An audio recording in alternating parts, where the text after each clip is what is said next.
Olá, sejam todos muito bem-vindos a mais uma aula da nossa disciplina de Orçamento Público.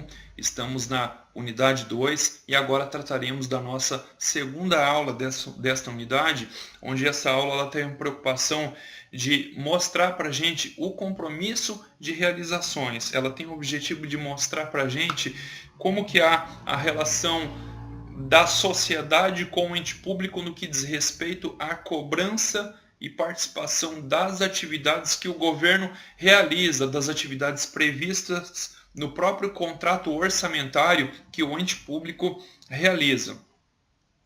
Então vamos falar aqui de participação da sociedade, tá? É necessário que a gente veja aqui a definição de prefeitura e de Câmara dos Vereadores. A prefeitura municipal, nesse caso, ela não pode ser entendida apenas como aquele prédio público da prefeitura municipal como a gente conhece de fato, mas ela pode ser vista também como alguns órgãos competentes ligados direta ou indiretamente à prefeitura, mas que também representam a sociedade, nos representam.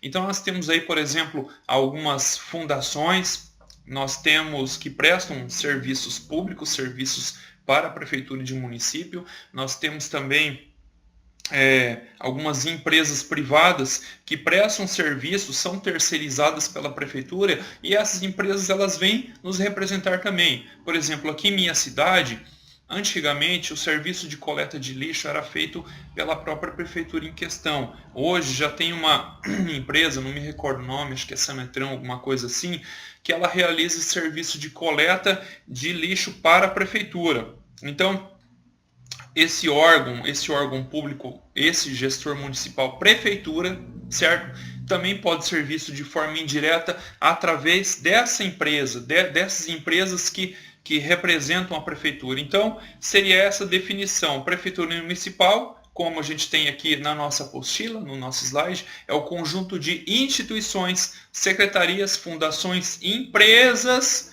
responsáveis pela administração e satisfação das demandas ou necessidades existentes na sociedade de acordo com normas estabelecidas. Então vamos entender dessa maneira que quando a gente fala em ente público, administração municipal, prefeitura municipal, é algo assim que não podemos pegar somente aquele conceito primitivo de prefeitura que temos, tá? Aquele órgão puramente público que está ali para representar a sociedade, mas também fundações que atuam conjuntamente com essa prefeitura para desenvolver atividades sociais e empresas também que são terceirizadas por essa prefeitura. Por exemplo, aqui em minha cidade, nós temos um hospital regional e esse hospital regional ele é administrado por uma empresa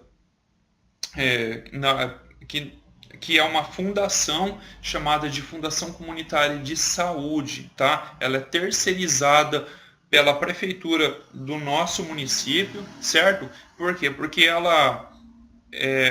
o hospital regional funciona via SUS. Então, quem faz o repasse dos recursos do SUS para essa Fundação Comunitária de Saúde é a prefeitura municipal do município aqui no qual eu resido, tá? Então vamos entender que essas fundações e essas empresas terceirizadas também representam a prefeitura, trabalham conjuntamente com ela, tá? Porque essas fundações, essas empresas, elas prestam serviços que representam demandas sociais, são necessidades da sociedade, ok? Muito bem. Então, dando continuidade. E a Câmara Municipal, o que ela vai fazer? Olha, ela é uma instituição que representa o poder legislativo. E o que o poder legislativo faz? É aquele que é responsável pela elaboração das leis que vão nortear as ações da administração pública municipal. Mas olha só, que a Câmara Municipal ela não se incumbe apenas de legislar, de elaborar as leis, de aprovar as leis, ela também tem um poder de fiscalização.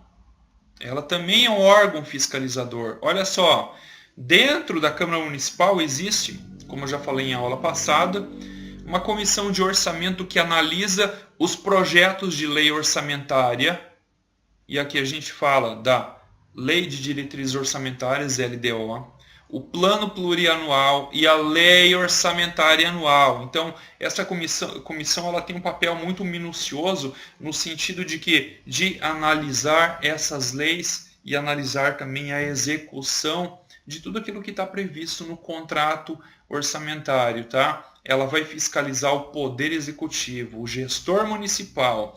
Então, esse órgão legislativo ele conta com o auxílio do Tribunal de Contas e, nesse caso, ele vai desempenhar a função chamada de função fiscalizadora do Poder Executivo, tá?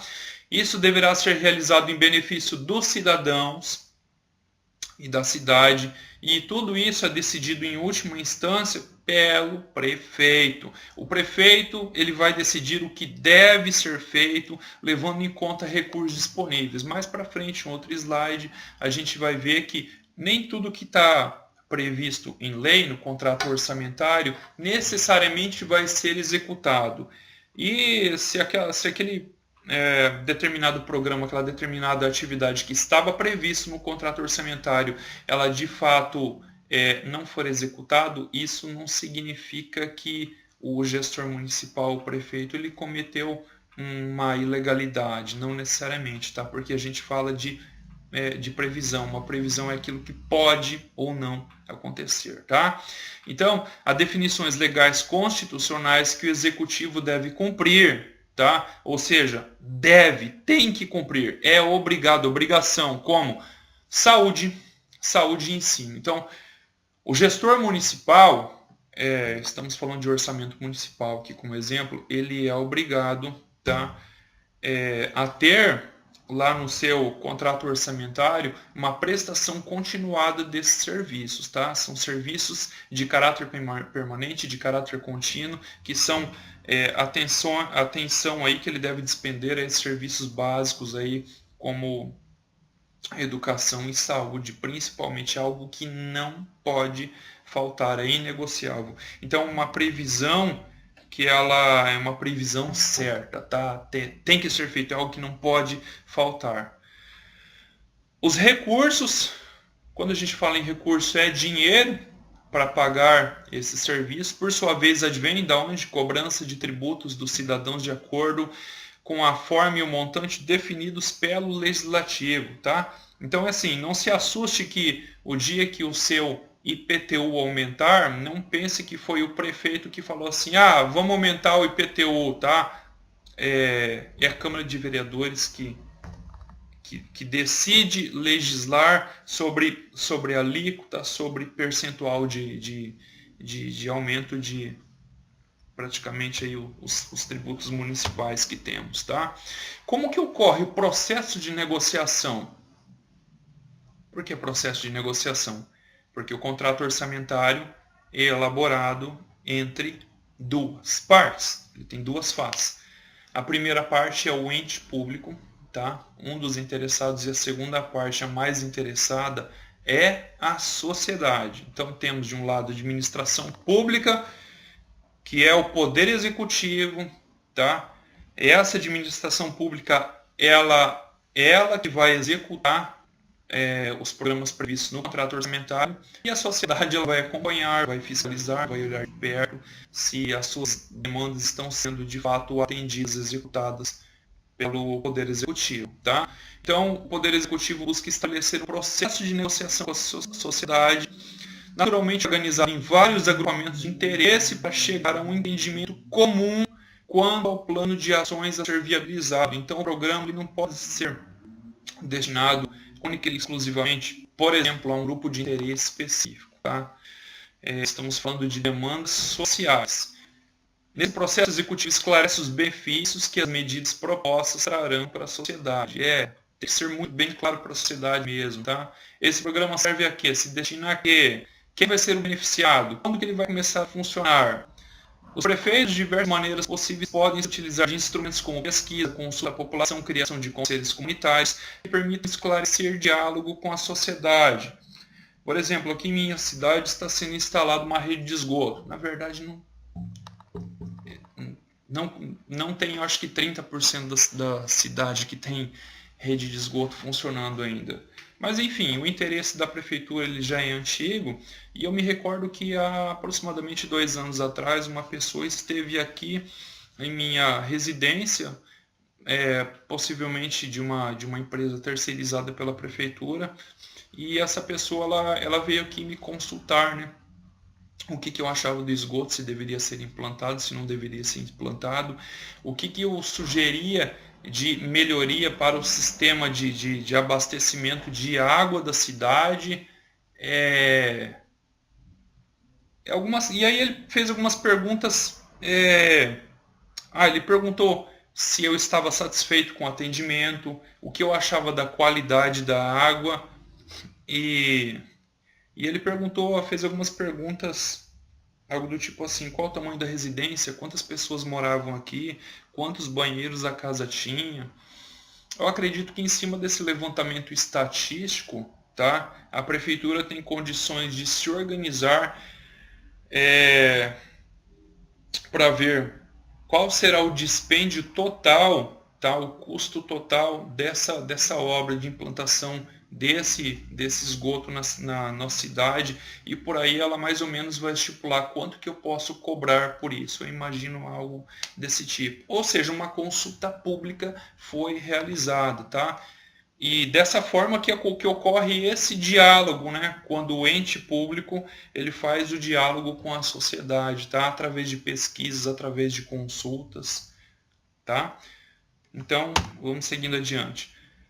Sobre o contrato orçamentário, o processo de negociação começa quando? Olha, ele começa lá na época eleitoral, né? Quando o candidato a prefeito ele vem aí com suas promessas, né? Então, nesse momento, o candidato a prefeito se reúne com diversas instituições, entidades, lideranças da comunidade para discutir as ações consideradas prioritárias por esse segmento. E eu me recordo que na eleição passada nós tivemos um candidato aqui em nossa cidade que ele fez a seguinte promessa: eu vou baixar a conta de água, porque tinha muita gente que estava reclamando porque a conta de água subiu muito.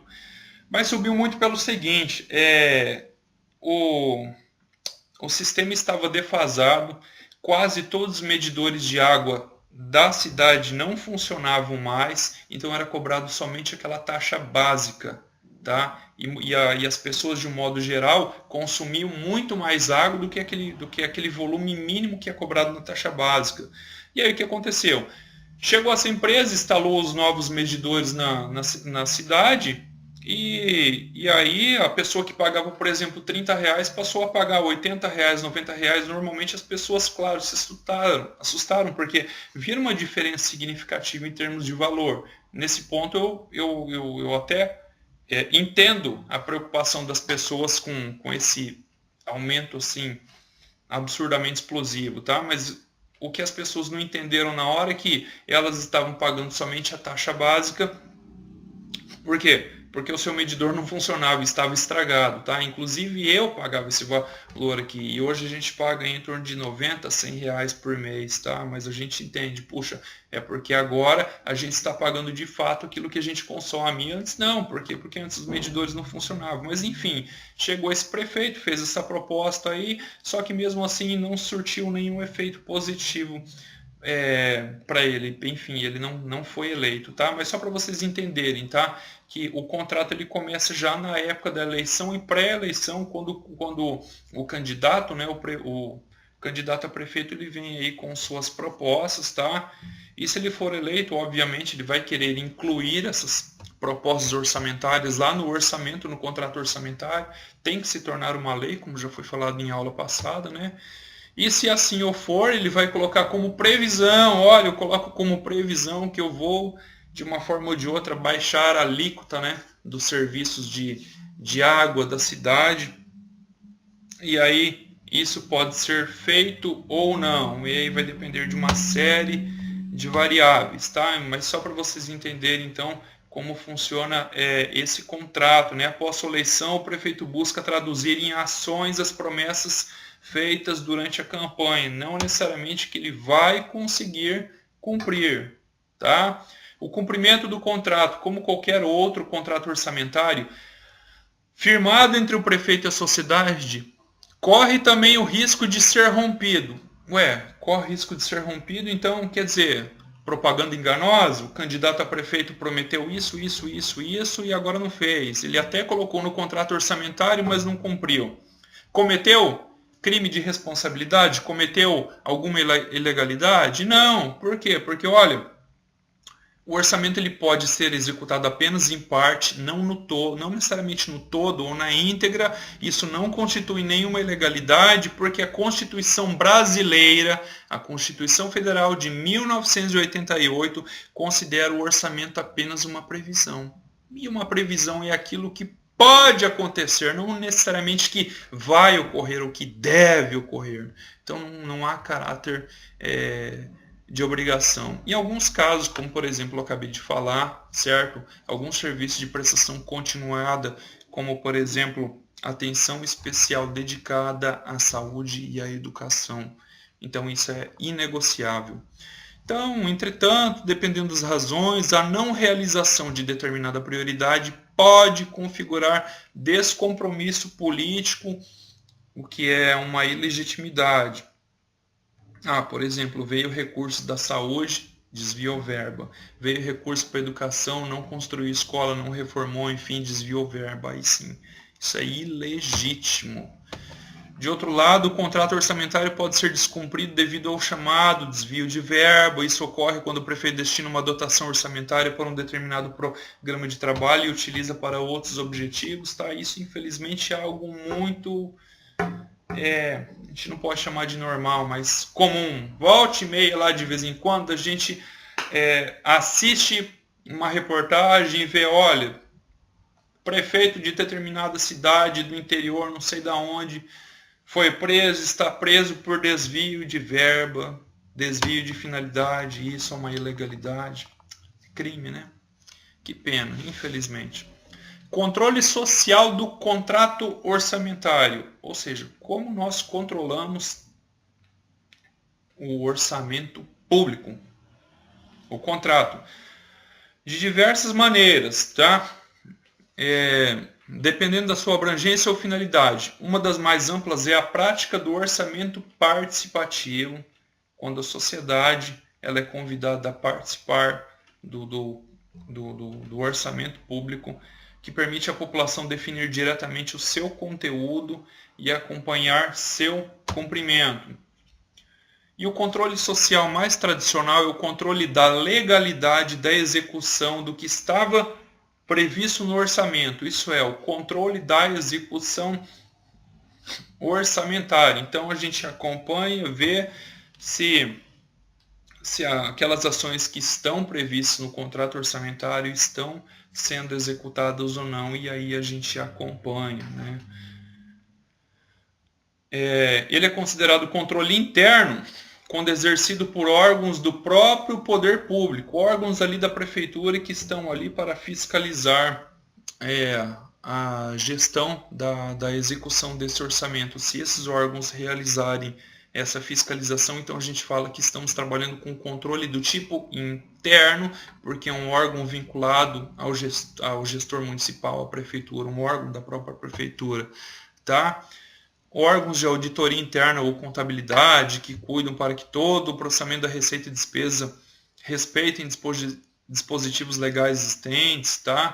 E o controle externo quando diz respeito à fiscalização exercida pelo poder legislativo. Então, olha, a gente não pode esquecer que há independência entre os três poderes: legislativo, executivo, judiciário. Executivo é a prefeitura municipal, gestor municipal, que vai executar o contrato orçamentário. O legislativo, ele também tem o poder fiscalizador, como a gente já viu, que está lá dentro da Câmara dos Vereadores, é a comissão interna que vai fazer esse processo de investigar se as contas públicas estão sendo executadas ou não, se o orçamento está sendo devidamente executado. E aí essa comissão interna conta com o auxílio do Tribunal de Contas, ok? A atuação dos órgãos de controle interno e externo é permanente, ou seja, de forma continuada sempre ocorre a fiscalização. De que forma? Olha, através de análise de balanços. Isso é coisa para contador, né?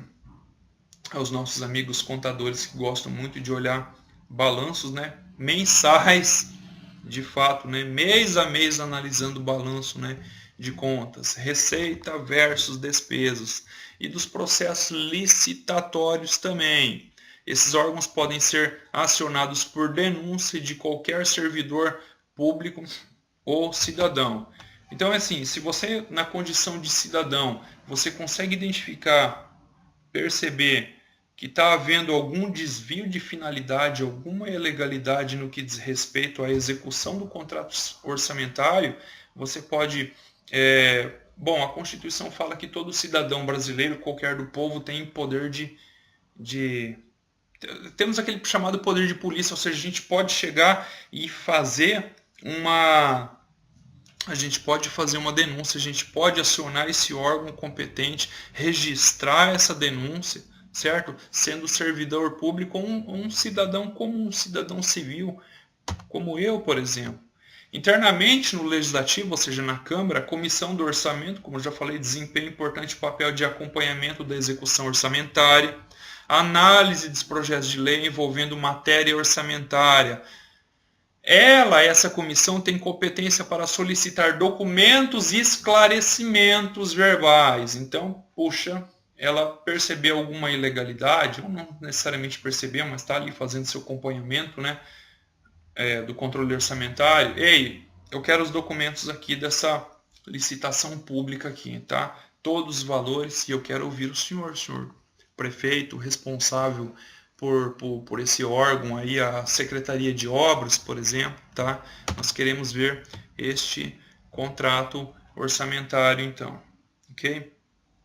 Tá, vamos lá. E falando um pouquinho agora sobre conselhos e fundos, o controle social direto. Então, os conselhos e fundos são instituições que se destinam ao controle direto da definição e do cumprimento do programa de trabalho previsto no contrato orçamentário. Esses fundos são contas orçamentárias especiais criadas por lei com o objetivo de promover o controle da entrada de recursos para determinada finalidade e para a saída de um determinado fim. Então existe um programa, existe um fundo vinculado a ele. Esse fundo ele vai controlar a entrada dos recursos que vieram para que seja realizado o programa, as ações específicas daquele fundo, e o fundo vai controlar se aquelas ações, se o dinheiro chegou e se aquelas ações elas estão sendo, se elas vão ser realizadas, tá? A movimentação dos recursos do fundo se dá através de orçamento, conta bancária, contabilidade e prestação de contas próprios, o que em princípio facilita o seu acompanhamento e fiscalização. A gente pode destacar alguns fundos aí. Olha, Fundo de Manutenção e Desenvolvimento do Ensino Fundamental e de Valorização do Magistério. Então, por exemplo, sobre o ensino fundamental, existe um fundo que está ali para controlar. Puxa, vem dinheiro, o Estado faz um repasse para a Prefeitura e investir periodicamente, de formação continuada, no ensino fundamental. Vai ter um órgão, um fundo, que vai fazer esse controle desse dinheiro que está vindo e também se o programa está sendo executado, se aquele dinheiro que está vindo está sendo aplicado nessa área. Isso de forma permanente, de forma continuada, tá? Outro fundo também é o Fundo de Assistência Social, tá? Sempre existem trabalhos sociais aí, realizados nas nossas cidades, a prefeitura que está à frente, chega dinheiro para ser aplicado neste fundo. Então, neste programa, então o fundo está ali para realizar esse controle, tá? Outro também, fundo dos direitos da criança e do adolescente, e o fundo também da saúde com seus respectivos conselhos no âmbito de todas as esferas, federal, estadual, municipal, também tem a distrital, que é do Distrito Federal, tá? É interessante a gente ver aqui, algumas leis aqui, a Constituição Federal, a Lei Orçamentária Anual e também o Estatuto da Criança e do Adolescente, Vamos ler um pouquinho aqui, e isto é legal, interessante a gente saber. Olha só, o que diz a Constituição Federal, lá no seu artigo 70, parágrafo único.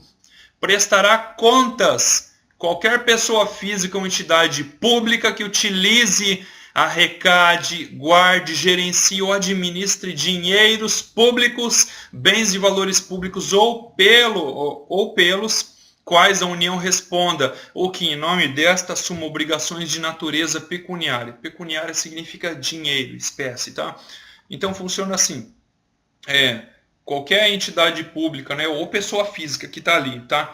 De uma certa forma, dentro dessa entidade, respondendo por ela, administrando essa entidade, administrando recursos públicos, dinheiro público, essa pessoa vai ter que prestar contas, vai ter que responder por essa entidade, tá?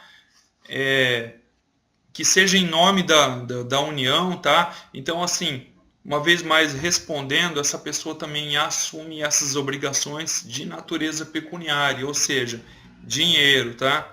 Houve desvio de finalidade, vai ter que devolver esse dinheiro aí, por exemplo, né? Então, sobre a Lei 4.320 de 1974, tá? A Lei Orçamentária Anual, lá no seu artigo 75 e 79, 75, parágrafo 3 e 79 também diz assim: o órgão incumbido da elaboração da proposta orçamentária ou a outro indicado na legislação, caberá o controle do cumprimento do programa de trabalho expresso em termos monetários e em termos de realização de obras e prestação de serviços, tá? Então, ao órgão incumbido, ou seja, o órgão que realizou a proposta, o órgão a quem o órgão que se preocupou em realizar, responsável pela realização da proposta orçamentária. Esse órgão que fez essa proposta orçamentária, ele vai ter que, cabe a ele o quê? O cumprimento do programa, ele é que vai ter que cumprir o programa, certo? Ele é que vai, do programa de trabalho expressos em termos monetários e dinheiro, ele é que vai cuidar de administrar o dinheiro que veio para esse programa, e ele vai cuidar também se o programa está sendo realizado, se as obras desse programa estão sendo de fato realizadas ou não, tá? Agora também vamos ler aqui, interessante a gente ler do Estatuto da Criança e do Adolescente, que é a Lei 8.069 de 1990, artigo 88, diz assim: são diretrizes básicas da política de atendimento à criação de conselhos municipais, estaduais e nacionais dos direitos da criança e do adolescente. Então, ou seja, esse programa de amparo, né, de Estatuto da Criança e do Adolescente, ele deve existir para esse programa conselhos, em esfera municipal, das cidades, dos estados e também da Federação do Brasil como um todo, órgãos deliberativos e controladores das ações em todos os níveis. Olha para onde que a gente vê que vai essa fiscalização, né? Tudo muito bem fiscalizado.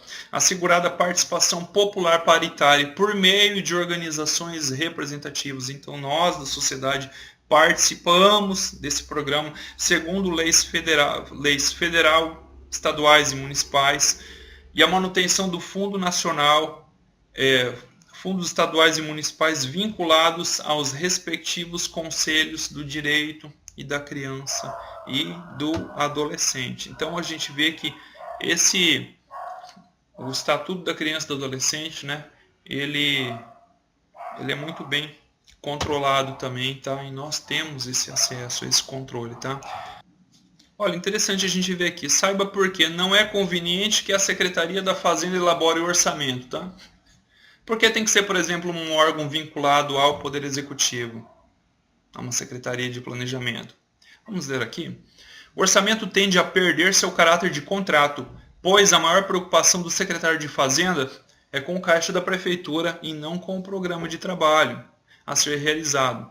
Além disso, provoca uma grande concentração de poderes, já que quem passa a controlar, já que quem paga também passa a controlar o que se deve gastar. Ou seja, não é função da Secretaria de Fazenda realizar o programa de trabalho. Quem tem que se preocupar com isso realizar o programa de trabalho é a Secretaria de Planejamento, um órgão vinculado ali ao Poder Executivo, tá? A Prefeitura Municipal, portanto, tá? A Secretaria de Fazenda, como diz aqui, ela vai se preocupar, puxa, a Prefeitura tem ou não tem caixa para realizar esse programa, tá? Porque como a gente já viu, toda demanda, toda necessidade da sociedade, tá? Precisa de um programa para ser atendida essa necessidade, e isso precisa também de dinheiro, tá? Então a Cefaz só quer saber disso, né? Se preocupa se vai ter o dinheiro ou não, tá? Agora, executar o programa, planejar ele, isso não é com a Cefaz, tá? Não é com ela, tá?